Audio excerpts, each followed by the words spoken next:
My name is Genevieve Thornton, and I'm 34 years old. 6 months ago, I sat in a lawyer's office and watched my parents hand my sister everything: the house, the business, the trust fund, while I got nothing. "You've always been difficult, Jen," my mother said, her voice cold and final. My sister smiled. The lawyer said nothing. I stood up, looked at Eleanor, and walked out without a word. Last week, my phone lit up with 47 missed calls. When I finally answered, my mother was sobbing. "The FBI just showed up at Eleanor's door," she cried. "They're saying something about embezzlement and money laundering. Jen, what did she do with the money?" I hadn't touched a single dollar. But my sister, the one who got everything, had made choices that were about to cost her more than she ever imagined. Before I tell you how we got here, please take a moment to like and subscribe, but only if you genuinely enjoy this story. And I'd love to know, where are you watching from, and what time is it there? Leave a comment below. Let me take you back to where it all began. Growing up, I was always the outsider in my own family. Eleanor was 4 years older, and from the time I could remember, she was the sun everyone orbited around. When she graduated high school, my parents threw a party with 100 guests. When I graduated with honors 4 years later, we went to dinner at Applebee's, just the four of us. When Eleanor decided to stay home and help with the family business, my father's small woodworking company, my parents bought her a new Honda and helped her rent a beautiful apartment downtown. When I announced I'd been accepted to Portland State for accounting, my mother sighed and said, "We can't help with tuition, Jen. You understand?" I understood. I took out student loans, worked 2 jobs, and graduated with a 3.8 GPA. My parents didn't come to my graduation. "We can't leave the business for a whole weekend," my mother explained over the phone. "Eleanor can't manage everything alone." Eleanor posted photos from a wine tasting trip that same weekend. I moved to Portland, got my CPA license, and started working for a mid-sized accounting firm. I paid off my loans dollar by dollar, alone. I called home every Sunday. I sent birthday cards. I showed up for holidays when I could afford the flight. But every conversation felt the same. "How's Eleanor?" my mother would ask before I'd even finished saying hello. "She's been working so hard at the company." Then, almost as an afterthought, "How are you, Jen?" "I'm fine, Mom." "That's good. You know, Eleanor really needs more help. She's doing everything herself." The message was clear. Eleanor sacrificed. Eleanor stayed. Eleanor mattered. I was just the one who left. 2 years before the lawyer meeting, I tried to help. My mother called, frantic about tax filing deadlines. "Jen, you're an accountant.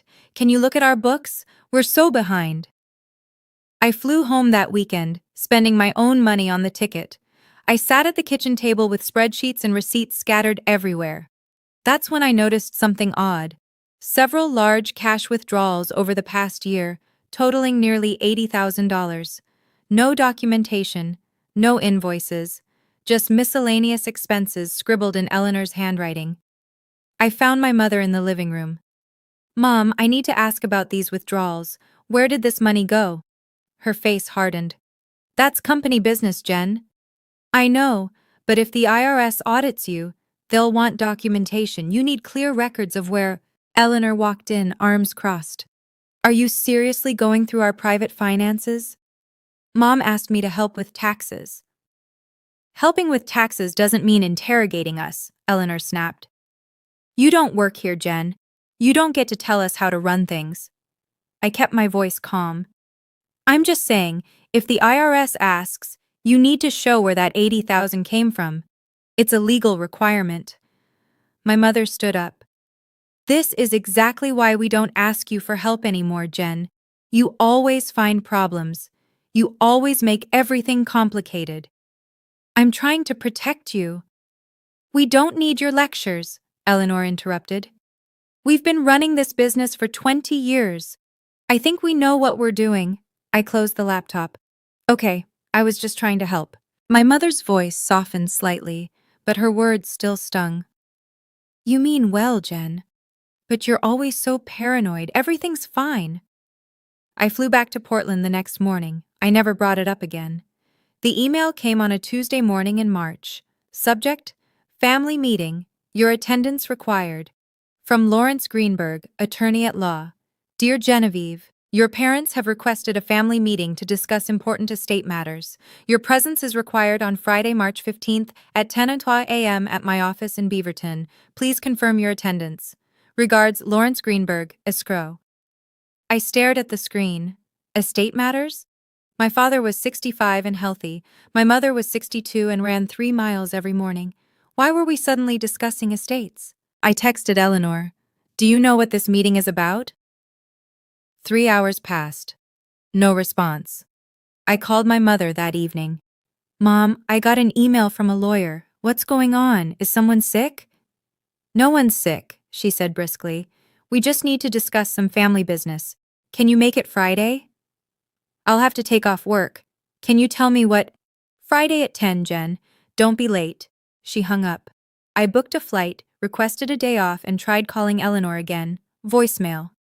On the plane, I ran through possibilities. Maybe they were finally setting up proper retirement accounts. Maybe they wanted to discuss selling the business. Maybe, and this thought made my chest tighten, maybe they'd finally acknowledged what Grandma Dorothy's will had actually said. My grandmother had died 5 years ago, leaving behind a trust fund she'd carefully built over decades. At the funeral, I remembered her lawyer mentioning something about equal distribution to both granddaughters. But my parents had handled everything, and I'd been too grief-stricken to ask questions. Maybe now, finally, they were ready to make things right. I should have known better. Lawrence Greenberg's office was in a modest brick building off Canyon Road. I arrived 10 minutes early, my hands cold despite the mild spring weather. The receptionist barely looked up. Thornton meeting? Conference room B. They're already inside. Already inside. Of course they were. I walked down the hall, my footsteps muffled by thick carpet. Through the glass panel I could see them, my parents and Eleanor sitting around a polished wooden table, laughing at something the lawyer had said. Coffee cups in front of them, a stack of documents in the center. No one had waited for me. I opened the door. 4 heads turned. Jen, you made it, my father said. Not good to see you, not thanks for coming, just a statement of fact. Hi, Dad, Mom, Eleanor. My mother nodded. Eleanor gave me a small smile that didn't reach her eyes. Lawrence Greenberg stood, extending his hand. Ms. Thornton, please, have a seat. He gestured to the chair farthest from everyone else, at the opposite end of the table. I sat down. In front of my parents and Eleanor were neat folders, clearly prepared in advance. In front of my seat? Nothing, just empty table. Would you like coffee? The lawyer asked. No, thank you. He settled back into his chair, adjusting his reading glasses. My mother and Eleanor exchanged a glance I couldn't quite read. My father looked down at his folder, silent as always. The room felt cold despite the heating vent humming overhead. Outside the window, I could see people walking by, getting coffee, living normal lives. Inside this room, I felt like I was sitting in a courtroom where the verdict had already been decided. I just didn't know what I'd been convicted of yet. Lawrence Greenberg cleared his throat and opened the top folder. Thank you all for coming. We're here today to finalize the distribution of family assets, as requested by Robert and Margaret Thornton. He glanced at my parents, who nodded. My stomach tightened. Let's begin, he continued, reading from the document. The family residence located at 428 Maple Street, valued at approximately $1.2 million, will be transferred to Eleanor Thornton. I blinked. That was the house I grew up in, the house where Grandma Dorothy had lived with us before she passed. The business, Thornton Custom Woodworks, including all assets, inventory, and client contracts, will also be transferred to Eleanor Thornton. Eleanor reached for her coffee, her expression carefully neutral. Additionally, the family trust fund, currently valued at $800,000, will be placed under Eleanor's sole management and ownership. The room felt like it was tilting. I gripped the edge of the table. Greenberg turned the page. And for Genevieve Thornton, he paused, scanning the document. No assets have been designated at this time. The silence was deafening. I found my voice, though it came out smaller than I intended. I'm sorry, what? My mother spoke before the lawyer could respond. Jen, we've discussed this carefully as a family. This is what makes the most sense. I wasn't part of that discussion. Eleanor has been here, my father said quietly, still not meeting my eyes. She's helped with the business, she's been present. And I haven't? My voice cracked slightly. My mother sighed. You chose to leave, Jen. You chose your own path. Eleanor chose family. I felt my hands go cold. I looked at each of them, searching for something. Hesitation, regret, anything. Mom, I didn't choose to leave. I went to college. I built a career. You left when we needed you, my mother said, her tone firm. Eleanor stayed and sacrificed. She's earned this. Earned what? Everything? Eleanor finally spoke. Jen, you have a good job. You're stable. You don't need this. That's not the point. My voice was shaking now, and I hated it. This isn't about need.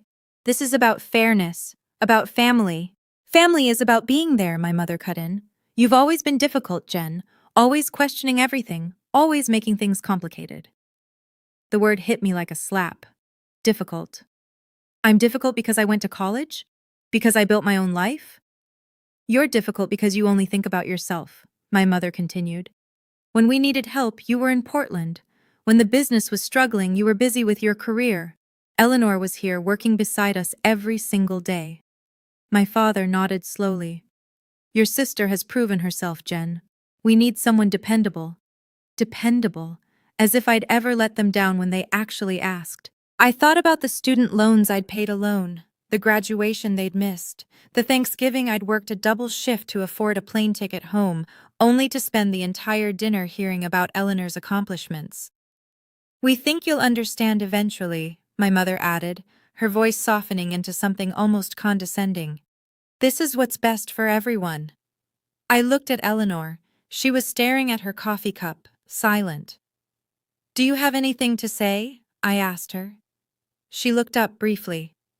I think Mom and Dad have made their decision. No defense, no protest, nothing. I stood up. Lawrence Greenberg looked startled. Ms. Thornton, would you like to review the documents? You have the right to— No, thank you, I said quietly. I understand perfectly. My mother frowned. Jen, don't be dramatic. I'm not being dramatic, Mom. I'm just leaving. I picked up my purse and turned to Eleanor. She looked uncomfortable now, shifting in her seat. I smiled at her, not a bitter smile, not angry, just clear. Congratulations, Eleanor. I hope it all works out for you. Her eyes widened slightly. Jen, I mean it, I said. I really do. My father stood. Jen, you're acting like we've wronged you. This is a practical decision. The business needs continuity, and Eleanor has everything now, I finished. I get it, Dad. I looked at my mother one last time. She was watching me with an expression I couldn't quite name, part annoyance, part confusion, like I wasn't responding the way she'd expected. You're being childish, she said. Maybe. I walked toward the door, then paused. Just out of curiosity, what happened to Grandma Dorothy's money? She left a trust fund specifically for me and Eleanor. Equal shares. I remember that from the funeral. The room went very still. My mother's face hardened. That money went toward family expenses, the house, the business, things that benefited everyone. Including me? It benefited the family, she repeated. I nodded slowly. Right, the family. I opened the door. Jen, my mother called. Don't leave like this. Don't act like you're the victim here. I looked back at her. I'm not acting like anything, Mom. I'm just going home. I walked out and closed the door behind me. The hallway was quiet, my hands were shaking, but I didn't cry. I sat in my rental car in the parking lot for 20 minutes before I could bring myself to start the engine. My phone buzzed. A text from my mother. You're overreacting. Call me when you calm down. I turned the phone face down. As I drove to the airport, something kept nagging at me. My mother's words. That money went toward family expenses. But that wasn't what Grandma Dorothy had said. I remembered the funeral clearly. I'd been 29, still paying off student loans, still trying to prove myself. Grandma Dorothy had been 84, sharp as ever until the very end. She'd pulled me aside at her birthday party, 2 months before she died. I've set up a trust for you and Eleanor, she'd said, holding my hand. Equal shares. I want you both to have security. Grandma, you don't have to. It's already done, sweetheart. My lawyer has everything arranged. $500,000, $250 for each of you. I'd hugged her, tears in my eyes. Thank you. Use it wisely, Jen. You're smart. I'm proud of you. At the funeral, her lawyer, not Lawrence Greenberg, someone else, had briefly mentioned the trust. My parents had handled everything, saying they'd take care of the details since I had to fly back to Portland for work. I'd never seen a single document. I'd never received a single dollar, and I'd never asked. I'd trusted them. By the time I boarded my flight, a plan was forming. When I got home, I would look through my old emails. Grandma Dorothy's lawyer had sent me something years ago, a courtesy copy maybe. I'd barely glanced at it at the time, too overwhelmed with grief. But I'd saved it. I saved everything.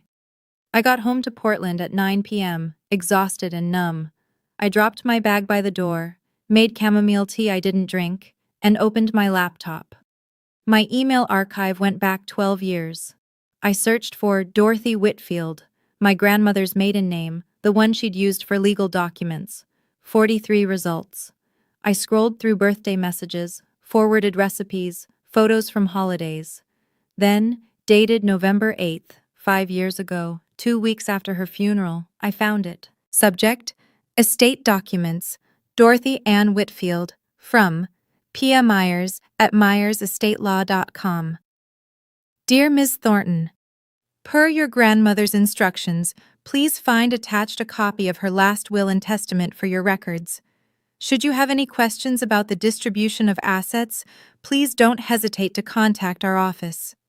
Sincerely, Patricia Myers, Estate Attorney. I clicked the attachment. A PDF, 23 pages long. My hands were shaking as I scrolled through the legal language. Property disposition, personal effects. And then, on page 16, I found it. Section 7. Trust Fund Distribution. The sum of $500,000, held in trust at First National Bank, shall be divided equally between my granddaughters, Genevieve Marie Thornton and Eleanor Catherine Thornton, each receiving $250,000, $250,000. This distribution shall occur no later than 90 days following my death, administered by Patricia Myers, escrow equal shares, no later than 90 days. I checked the date again. 5 years ago. I'd never received anything. Not a check. Not a call. Not even a letter explaining where the money had gone. I read the paragraph 3 more times, then printed the entire document. I labeled the folder Grandma's Will and placed it in my desk drawer. Then I closed my laptop and sat in the dark. 2 weeks after the lawyer meeting, Eleanor posted on Facebook. I was having coffee before work when the notification popped up. She'd tagged me in a photo. The image showed her standing in front of my childhood home, holding a glass of champagne. The caption read, "Officially mine. Thank you, Mom and Dad, for trusting me with our family legacy. Family is everything." 63 likes already.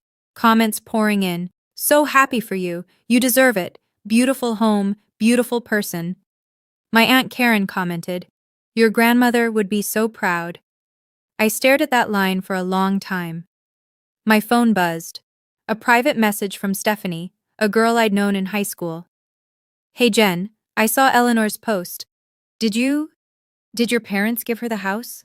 Are you okay?" I typed and deleted 3 responses before settling on, "I'm fine. Family dynamics are complicated. Happy for her." Stephanie replied immediately, If you ever want to talk, I'm here. I liked the message, but didn't respond. Over the next week, Eleanor posted 6 more times. A photo of her new office at the woodworking company. A picture of paperwork labeled Thornton Trust Fund. A selfie with our parents captioned, "Grateful for their guidance and faith in me." Not one mention of me. Not in the photos, not in the captions, not in the comments. It was like I'd been erased. My mother shared every post, adding her own comments. So proud of my Eleanor. I didn't unfollow them. I didn't comment. I didn't react, but I did screenshot everything. Not because I planned to do anything with it, just because I needed proof that this was real, that I wasn't imagining the casual cruelty of being written out of my own family history. 1 month after the meeting, my mother threw a party. I found out about it the same way everyone else did. Instagram. Eleanor posted a video. String lights in the backyard. Tables covered with food. At least 30 people laughing and talking. A banner across the porch. "Congratulations, Eleanor! New CEO, CEO." My sister was now the official head of Thornton Custom Woodworks. I watched the video 3 times. There was my father raising a glass, my mother beaming beside Eleanor, Lawrence Greenberg, the lawyer, holding a plate of appetizers, cousins I'd grown up with, my Uncle Tom, even Stephanie's mom, who'd always been kind to me. Everyone we knew, no one had told me. The comments were full of celebration. "What an amazing night. Eleanor, you're going to do incredible things. So glad I could be there." My cousin Melissa commented, "Wait, was Jen there? I didn't see her." Eleanor replied, "She's really busy with work in Portland. Couldn't make it." I stared at that lie. Couldn't make it. As if I'd been invited and declined. My mother didn't correct her. Another video showed Eleanor giving a speech. "I couldn't have done this without my parents' support," she said, her voice thick with emotion. "They believed in me when I needed it most. This business is our family's legacy, and I promise to honor that every single day." Applause erupted. People cheered. My father hugged her, tears in his eyes. I sat on my couch in Portland, 800 miles away, watching my family celebrate the official exclusion of me from their lives. My phone stayed silent all night. No text, no call, no, "Wish you could be here." I turned off my phone and went to bed. 3 months after the lawyer meeting, Eleanor called me. It was a Tuesday morning. I was reviewing a client's quarterly reports when her name lit up my screen. We hadn't spoken since I'd walked out of Greenberg's office. I almost didn't answer. "Hello?" "Jen, hi, it's Eleanor." "I know." A pause. "How are you?" "I'm fine. What do you need?" She laughed awkwardly. "Straight to the point, huh? Look, I need to ask you something. It's kind of urgent." I waited. "The house needs a new roof. The inspector says it can't wait. There's water damage. I need to borrow $15,000. I blinked. "You need to borrow $15,000 from me?" "Just temporarily. I'll pay you back in 3 months. "Eleanor, you have a trust fund worth $800,000. Silence. "Eleanor?" It's tied up right now. I made some investments, really good ones, but they're not liquid at the moment." "What kind of investments?"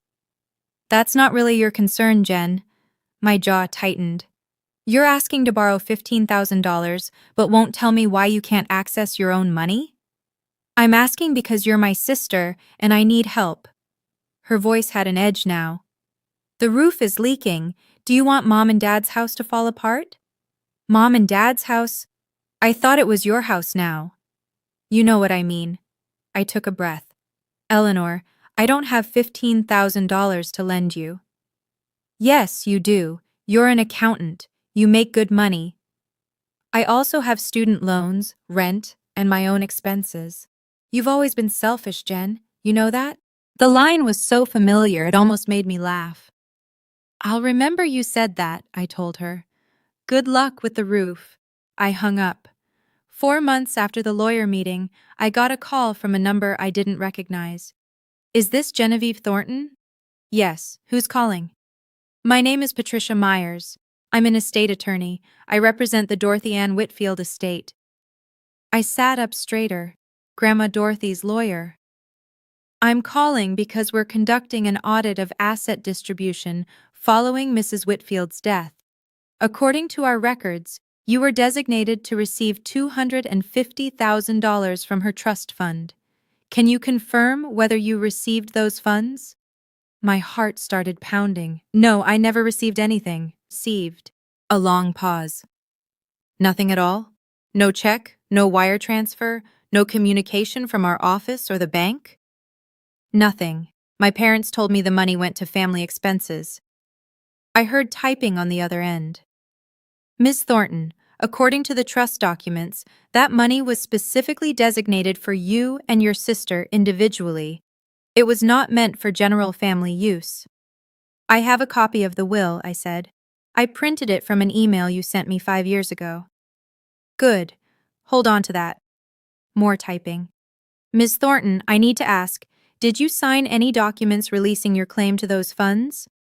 No, I was never asked to sign anything. Did anyone contact you about the distribution at all? No, just my parents saying they'd handled everything. Patricia Myers was quiet for a moment. This is concerning.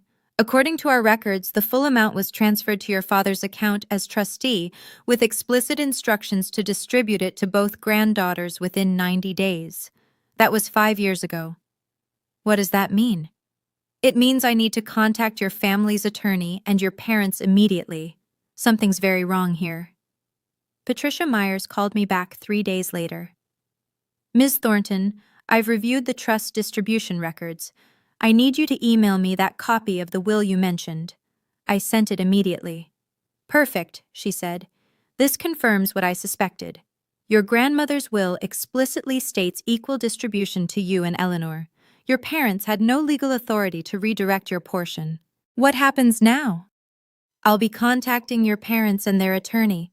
We'll need to resolve this formally. There may also be some additional complications. What kind of complications? She hesitated. I've noticed some irregular activity regarding the trust fund that was transferred to Eleanor, large withdrawals, transfers to unfamiliar accounts. It's possible there are tax implications or other legal issues. I can't say more until I investigate further. My stomach dropped. Eleanor's words echoed in my mind. The money's tied up in investments. Ms. Thornton, I want to be clear. You've done nothing wrong. You're the victim of what appears to be misappropriation of estate funds. My job now is to make sure you receive what your grandmother intended. Do I need to do anything? Not yet. I'll handle the legal outreach, but I need your permission to proceed on your behalf. You have it. Good. One more thing, do not discuss this with your family yet. If there are legal issues brewing, I don't want anyone tampering with evidence or moving assets around. I understand. After we hung up, I sat at my desk, staring at nothing. I hadn't wanted a fight. I hadn't wanted revenge. I just wanted to know the truth. Now the truth was coming whether my family was ready or not. And something told me Eleanor's investments were about to become everyone's problem. Let me pause here for a moment. If you're still with me, I want to ask, have you ever been treated unfairly by your own family? Have you ever had to choose between staying silent and demanding what's right? Drop a comment below. I read every single one. And if you think this story is worth sharing, please hit that like button and subscribe. It really helps. Now, let's get to what happened next, because this is where everything changed. 6 months after the lawyer meeting, everything exploded.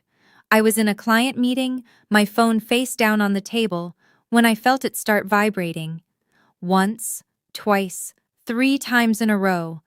I ignored it. The client was explaining their budget concerns for Q4, and I needed to focus.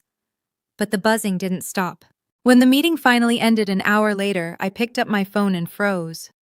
47 missed calls, 10 from my mother, 5 from my father, 32 from Eleanor, 23 text messages. The most recent from my mother sent 2 minutes ago. Jen, answer your phone, emergency. My hands shook as I scrolled through the messages. Eleanor, call me now. Eleanor, Jen, please, this is serious. Eleanor, why aren't you answering? My father. Pick up my mother. This is urgent. My mother. We need you to call us immediately. My mother. Jen, please. The last text was from Eleanor, sent 60 seconds ago. The FBI is here. Call me. My heart stopped. I stepped into an empty conference room and called my mother back. She answered on the first ring. Jen, oh my God, finally! Mom, what's happening? What's going on? She was crying. Actual gasping sobs. They're here. The FBI is at Eleanor's house right now. They came with a warrant. They're taking computers, files, everything. What? Why? They're saying something about embezzlement. Money laundering. Jen, what did Eleanor do with that trust fund money? I gripped the edge of the table. Mom, I didn't touch that money. I never received any of it. But Eleanor said what? My mother's voice broke. She said you reported her for something. She said this was your fault. Mom, I didn't report anyone, I said slowly. I don't even know what's happening. They're questioning her right now. They showed her documents, transactions, account numbers. Jen, they think she stole money. From who? I don't know. My mother was hyperventilating. They mentioned fraud, international transfers, some kind of investment scheme. Your father's been trying to call his lawyer, but no one's answering. I heard shouting in the background. My father's voice, angry and desperate. Jen, you have to help. You're an accountant. You understand these things. You can explain to them that Eleanor didn't know. Mom, stop. My voice was firmer than I'd ever used with her. I can't help with this. I don't know anything about Eleanor's finances. But you work with the FBI on tax cases, don't you? No, Mom. I work with the IRS sometimes. That's completely different. Well, you have to do something. She's your sister. I'm not involved in this. There was a crash in the background, the sound of something heavy falling. My mother screamed. Mom! Mom, what's happening? They're taking everything. The computers from the office, the filing cabinets. Jen, they're treating her like a criminal. My father's voice came through, distant but clear. Margaret, get off the phone. The lawyer said not to talk to anyone. This is our daughter, my mother shrieked back. Then, to me, Jen, please help us. We don't know what to do. I closed my eyes. Mom, you need to hire a criminal defense attorney, not a family lawyer, a criminal attorney. Criminal? She started sobbing again. My baby girl isn't a criminal. Then she'll need a lawyer to prove that. How can you be so cold? I didn't have an answer. I hung up and immediately Googled FBI raid Beaverton, Oregon. The first result was from the local news posted 20 minutes ago. FBI raids local business owner's home in financial fraud investigation. Federal agents executed a search warrant Friday morning at a residence in Beaverton, Oregon, as part of an ongoing investigation into alleged money laundering and investment fraud. Sources say the investigation involves connections to an international pyramid scheme that defrauded investors of millions of dollars. The homeowner, whose identity has not been released pending charges, allegedly transferred over $600,000 into accounts linked to the scheme. Authorities are investigating whether the individual knowingly participated or was also a victim. $600,000. The trust fund had been $800,000. Eleanor had clearly spent or transferred most of it. I called Patricia Myers, Grandma Dorothy's estate lawyer. Ms. Thornton, I was about to call you, she said. Are you aware of what's happening with your sister? I just heard. My mother called me in a panic. I want to assure you, you're not implicated in any way. The FBI contacted me yesterday to verify your portion of the trust. I confirmed you never received your funds, and they've cleared you from the investigation. Relief flooded through me. What happened? What did Eleanor do? From what I understand, she was approached by an investment group promising high returns. She transferred a substantial amount from the trust into their accounts. Turns out the group was a front for an international money laundering operation. Did she know? That's what they're investigating. If she didn't know, she's a victim. If she ignored warning signs or helped facilitate transfers, she could face charges. I thought about Eleanor's evasiveness when she'd asked to borrow money. The money's tied up. How bad is this? I asked. Very. That night, Eleanor called me. Her voice was raw, like she'd been crying for hours. Jen, please, I need your help. Eleanor. I didn't know, okay? I didn't know it was fake. This guy, he was so professional. He had documents, references, everything looked legitimate. What guy? His name was Marcus Sheffield. He said he ran a venture capital fund. He showed me portfolios of successful investments. He said I could double my money in 2 years.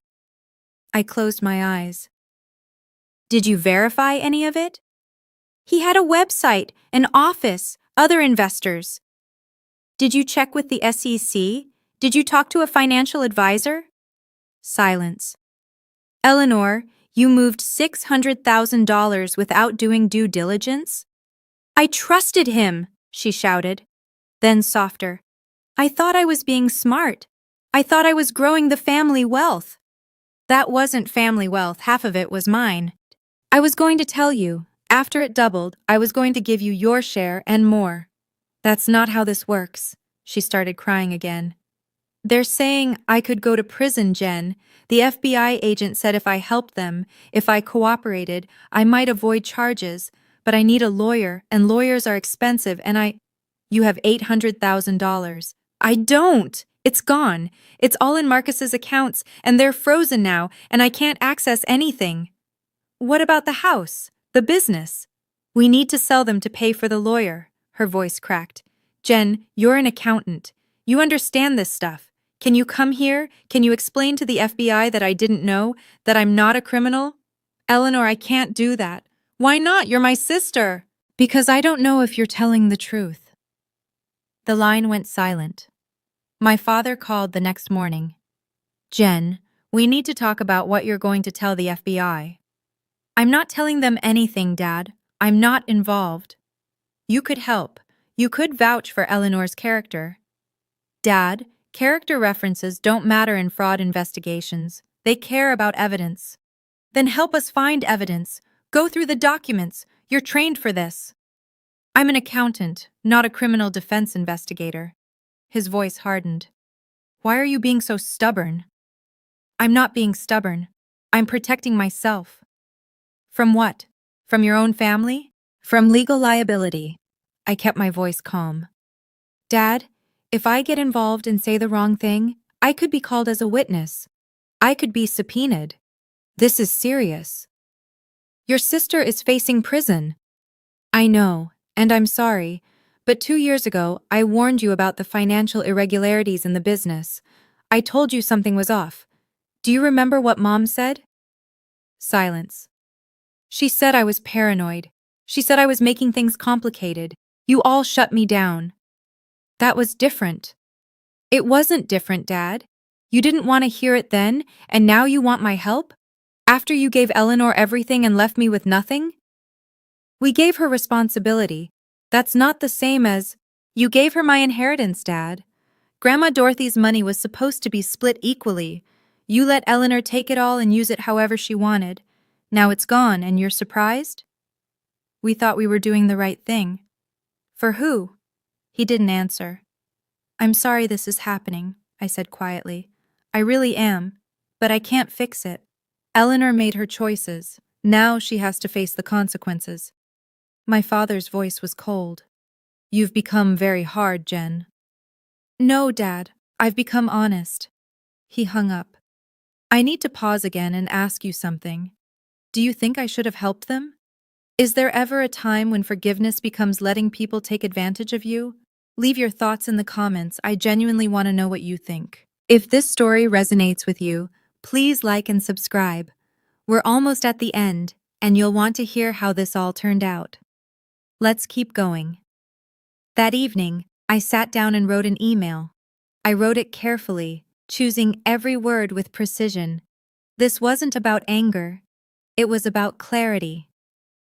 To Robert Thornton, Margaret Thornton, Eleanor Thornton. Subject, my position. Mom, Dad, and Eleanor. I want to be very clear about my role in the current situation. I am not involved in any way with Eleanor's financial decisions or the investigation surrounding them. I have not reported anyone to any authorities. I have simply provided truthful information to estate lawyers about my grandmother's will when they contacted me. I understand this is an incredibly difficult time for all of you. I am genuinely sorry that Eleanor is facing legal trouble. I don't wish harm on anyone in this family. However, I cannot and will not involve myself in this case. I am not qualified to help with criminal defense matters, and doing so would put me at legal risk. 2 years ago, I tried to warn you about financial irregularities. I was dismissed. I tried to be part of this family's decisions. I was excluded. I am not trying to punish anyone now. I am simply protecting myself and respecting the boundaries you set when you decided I wasn't part of the family's future. I hope you find a good attorney. I hope Eleanor cooperates with the investigation. I hope this resolves as fairly as possible, but I will not be participating. I wish you all the best. Jen. I read it 3 times, then hit send. My mother replied within 5 minutes. You're heartless. My father didn't reply at all. Eleanor wrote, I'll never forgive you for this. I closed my laptop and didn't respond to any of them. I'd said what I needed to say. 2 months later, the news broke publicly. Local business owner charged in connection to investment fraud scheme. Eleanor Thornton, 38, of Beaverton, has been charged with 1 count of participation in a fraudulent financial scheme. Prosecutors allege Thornton transferred over $600,000 into accounts linked to an international money laundering operation. Thornton's attorney maintains she was a victim of the scheme and cooperated fully with investigators. As part of a plea agreement, Thornton will avoid jail time, but must pay $200,000 in fines and complete 500 hours of community service. She will also be prohibited from managing investment accounts for 5 years.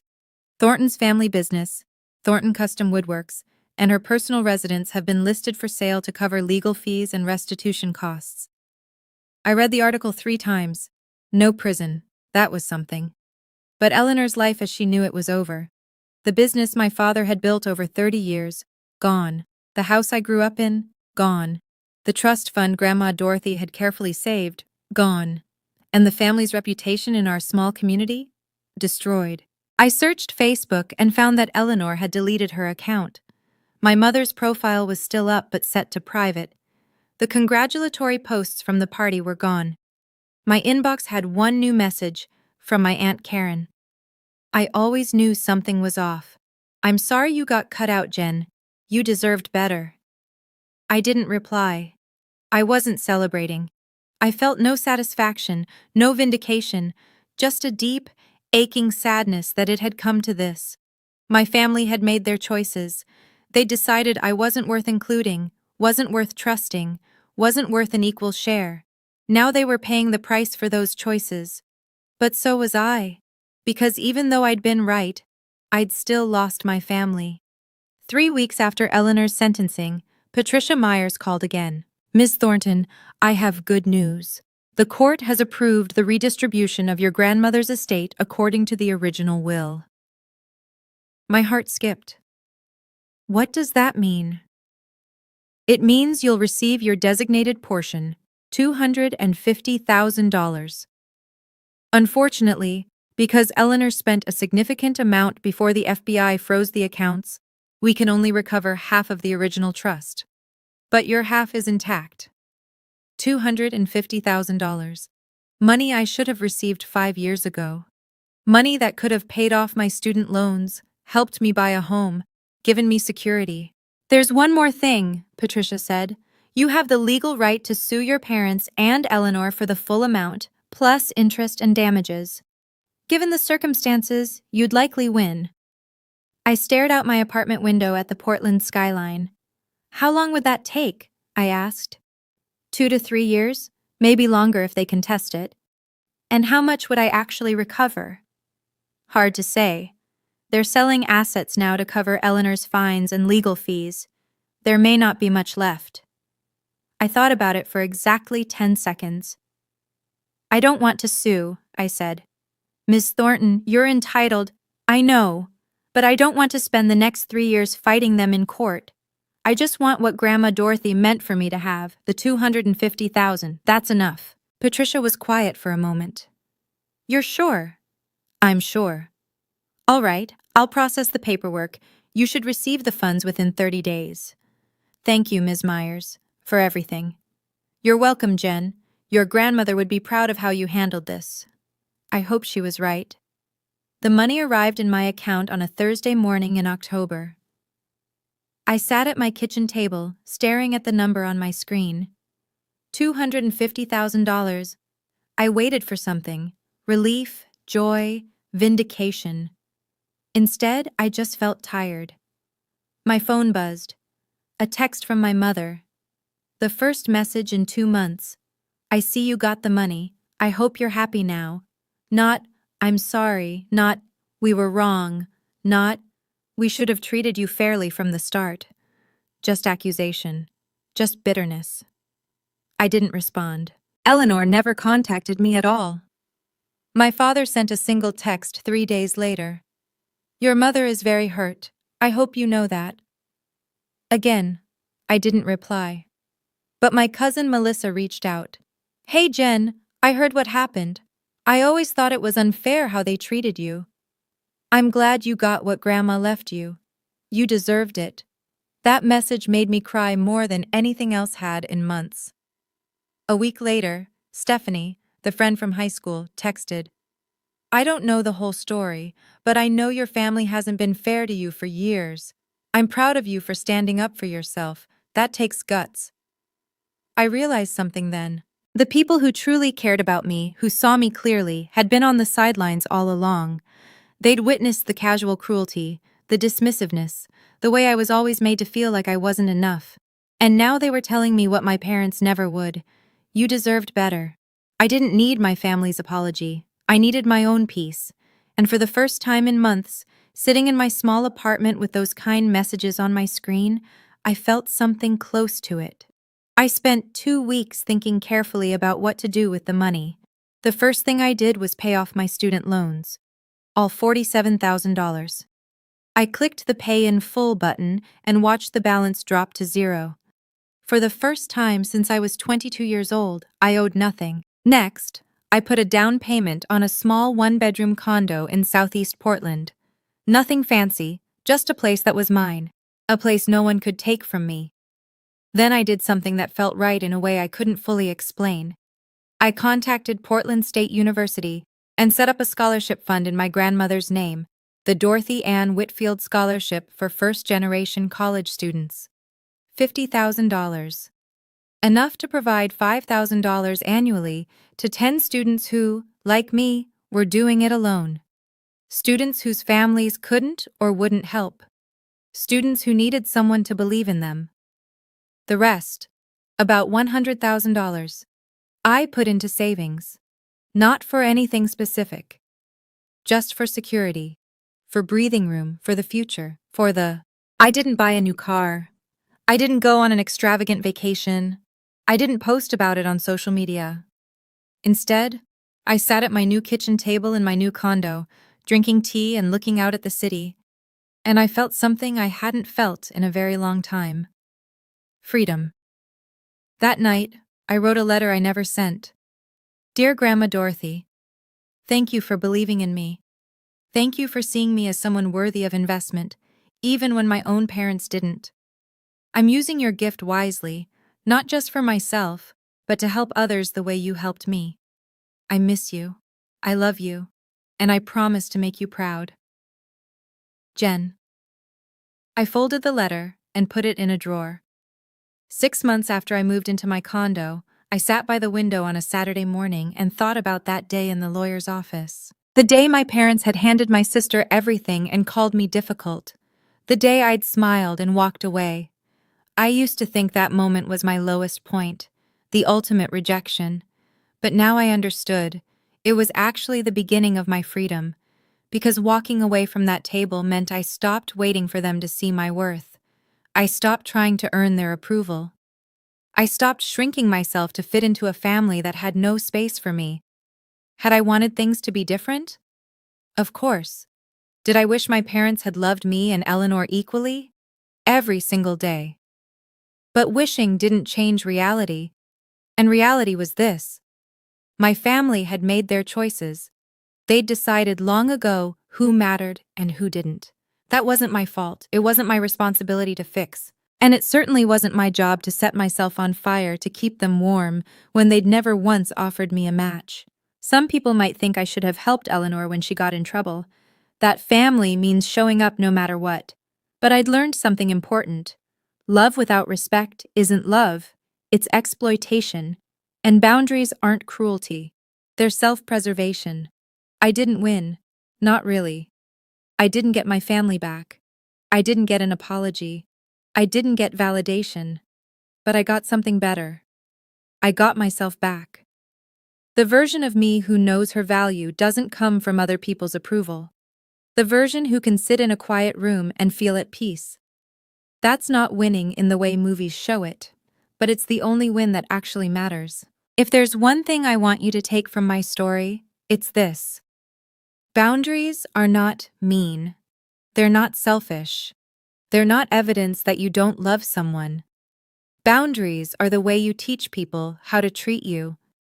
For years, I accepted being treated as less than because I thought that's what family required. I thought if I just kept showing up, kept being patient, kept proving myself, eventually they'd see me. But people who don't want to see you never will. And that's not your failure, it's theirs. I learned that loving someone doesn't mean accepting their mistreatment. It doesn't mean sacrificing your dignity to maintain a relationship. It doesn't mean setting yourself on fire to keep them warm. Sometimes, the most loving thing you can do, for them and for yourself, is to step back and let them face the natural consequences of their choices. I didn't report my sister. I didn't sabotage my family. I didn't seek revenge. I just stopped protecting them from themselves. And when the truth came out, when Eleanor's choices caught up with her, when my parents' favoritism left them with nothing, I didn't celebrate, but I also didn't rush in to fix it. Because fixing it would have required me to betray myself, again. And I was done doing that. Boundaries aren't walls. They're doors. You decide who gets to walk through. You decide what behavior you'll accept and what you won't. You decide when enough is enough. And if people call you difficult for having standards, let them. Their opinion of you isn't your responsibility. Your peace is. I chose peace. And for the first time in my life, I didn't feel guilty about it. Thank you for listening to my story. If you've ever had to set boundaries with people you love, drop a comment below. You're not alone in this. Please like and subscribe if you want to see more stories like this one, and check the description for resources on family boundaries and financial protection. I'll see you in the next video. Remember, you deserve to be treated with respect. Always. Last month, something unexpected happened. I was making coffee on a Sunday morning when I got an email. The sender, Eleanor Thornton. Subject line, no subject. I stared at it for a long time. My finger hovered over the delete button, then over the open button. I did neither. Instead, I moved it to a folder labeled later and closed my laptop. Maybe one day I'll read it. Maybe I'll find out she's finally ready to apologize, or to take accountability, or to acknowledge what she did. Maybe the email says she's sorry, or maybe it says she still blames me. I don't know. And right now, I don't need to know. Because I've built a life I'm proud of. A life where I wake up without dread, where I make my own choices, where I'm not constantly trying to prove I'm worth something to people who've already decided I'm not. I have friends who see me, a job I'm good at, a home that's mine. I have peace, and that peace isn't dependent on whether my family ever understands what they did to me. It's not dependent on whether they apologize or change or suddenly realize I deserved better. It's just mine. Someday, maybe next month, maybe next year, I might open that email. But today, I'm choosing me. I'm choosing the version of myself who knows that walking away wasn't giving up. It was growing up. And if my family ever wants to be part of my life again, they'll have to meet me where I am now. Not where I used to be, small, accommodating, desperate for their approval. But here, strong, boundaried, free.